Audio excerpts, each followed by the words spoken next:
Hello friend, Reena लोकगीत YouTube channel में आप सभी का स्वागत है।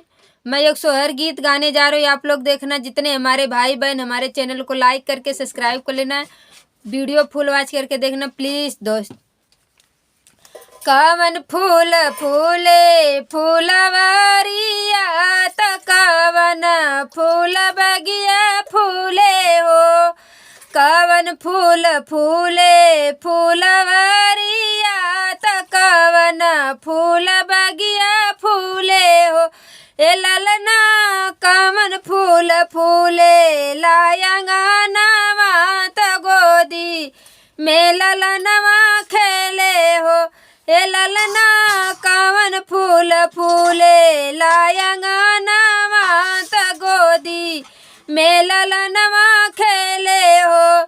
बेला फूल फूले फूलवारिया त गेदा फूल अंगनवा फूले हो।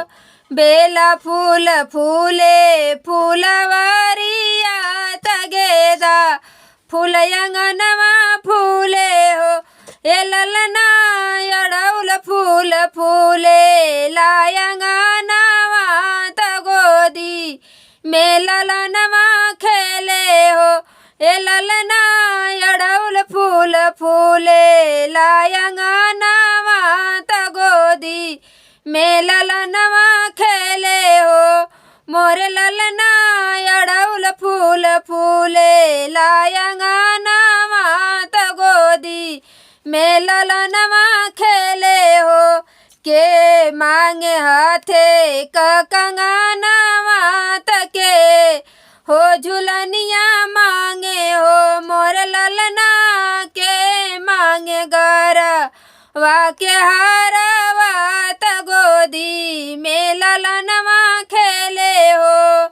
के मांगे हाथे क कंगनवा त के हो झुलनिया मांगे हो। मोर ललना के मांगे हाथ के मांगे गरवा के हारवा त गोदी में ललनवा खेले हो।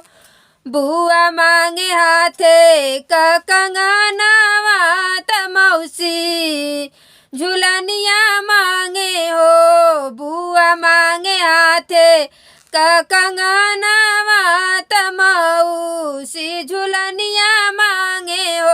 मोर ललना ननदी मांगे गरवा के हारवा त गोदी में ललनवा खेले हो। मोर ललना ननदी मांगे गरवा के हारवा त गोदी में ललनवा खेले हो। दादी जी कजरा लगावे तयाना धन लुटावे हो। दादी जी कजरा लगावे तयाना धन लुटावे हो। मोर ललना लाली रे पलंगिया सुतावे त पोता कही खेलावे त पोता कही बोलावे हो। मोर ललना लाली रे पलंगिया सुतावे त पोता कही बोलावे त पोता कही खेलावे हो।